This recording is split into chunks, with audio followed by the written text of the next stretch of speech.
ಬೀದಿಗೆ ಬಿದ್ದ ರಾಧಾರಮಣ ನಟಿ ಕಾವ್ಯಗೌಡ ಕೌಟುಂಬಿಕ ಕಲಹ.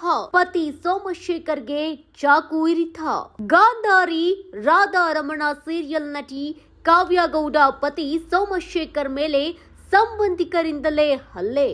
ಹೌದು, ಗಾಂಧಾರಿ ರಾಧಾರಮಣ ನಟಿ ಕಾವ್ಯಗೌಡ ಹಾಗೂ ಪತಿ ಸೋಮಶೇಖರ್ ಮೇಲೆ ಹಲ್ಲೆ ನಡೆದಿದೆಯಂತೆ.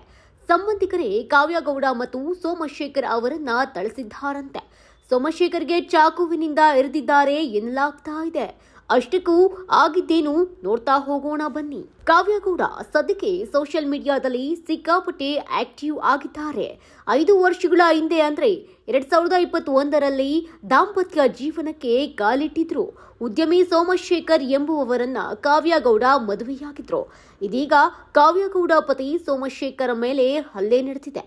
ಸಂಬಂಧಿಕರೇ ಕಾವ್ಯ ಹಾಗೂ ಸೋಮಶೇಖರ್ ಮೇಲೆ ಹಲ್ಲೆ ಮಾಡಿದ್ದಾರೆ ಎನ್ನಲಾಗ್ತಾ ಇದೆ.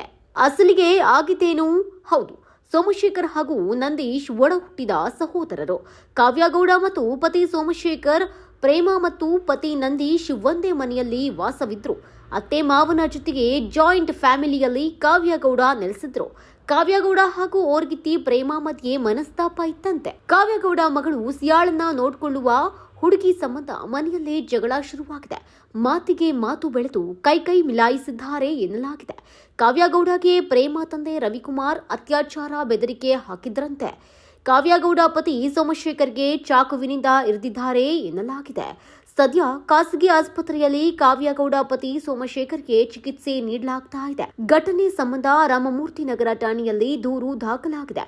ಪ್ರೇಮ, ನಂದೀಶ್, ಪ್ರಿಯಾ, ರವಿಕುಮಾರ್ ವಿರುದ್ಧ ಕಾವ್ಯಗೌಡ ಸಹೋದರಿ ಭವ್ಯಗೌಡ ದೂರು ದಾಖಲಿಸಿದ್ದಾರೆ. ಪ್ರೇಮ ಸಂಬಂಧಿಕರಿಂದ ಪ್ರತಿ ದೂರು ಸಹ ದಾಖಲಾಗಿದೆ. ಘಟನೆ ಸಂಬಂಧ ಮಾಧ್ಯಮಗಳ ಜೊತೆಗೆ ಮಾತನಾಡಿದ ಕಾವ್ಯ, ಒಂದು ಮನೆ ಅಂದ ಮೇಲೆ ಗಲಾಟೆ ಇದ್ದೇ ಇರುತ್ತೆ. ನನ್ನ ಮಗಳನ್ನ ನೋಡ್ಕೊಳ್ಳಲು ಬಂದ ಹುಡುಗಿ ಮೇಲೆ ಕಳ್ಳತನದ ಆರೋಪ ಮಾಡಿದ್ರು. ಅದು ಸರಿ ಇರಲಿಲ್ಲ. ನಮ್ಮ ಮನೆಯಲ್ಲಿ ಎಲ್ಲಾ ಕಡೆ ಕ್ಯಾಮ್ರಾಗಳು ಇವೆ. ಲಿವಿಂಗ್ ಏರಿಯಾದಲ್ಲಿ ಯಾರೂ ಒಡವೆ ಇಡೋದೇ ಇಲ್ಲ. ಇದು ತಪ್ಪಾಯ್ತು. ನಮ್ಮ ಮಾವ ಇದನ್ನ ಇತ್ಯರ್ಥ ಮಾಡಿದ್ರು. ನಾನು ಗೊಚ್ಚೆ ಮೇಲೆ ಕಲ್ಲು ಹಾಕೋ ಕೆಲಸ ಮಾಡೋದಿಲ್ಲ ಎಂದಿದ್ದಾರೆ. ನನ್ನ ಮಗಳು ದ್ರಾಕ್ಷಿ ತಿಂದಿದ್ಲು. ಅನಂತರ ಹ್ಯಾಂಡ್ ವಾಶ್ ಮಾಡಿಕೊಂಡು ಬಂದಿದ್ದಾಳೆ. ಆಮೇಲೆ ನನ್ನ ಮಗಳನ್ನ ನೋಡ್ಕೊಳ್ತಾ ಇದ್ದ ಸುಮಾ ಎಂಬ ಹುಡುಗಿಗೆ ಕಳ್ಳಿ ಅಂತ ಕರೆದಿದ್ದಾರೆ. ನನ್ನ ಮಗು ಮೇಲೆ ಕೈ ಮಾಡಿದ್ದಾರೆ.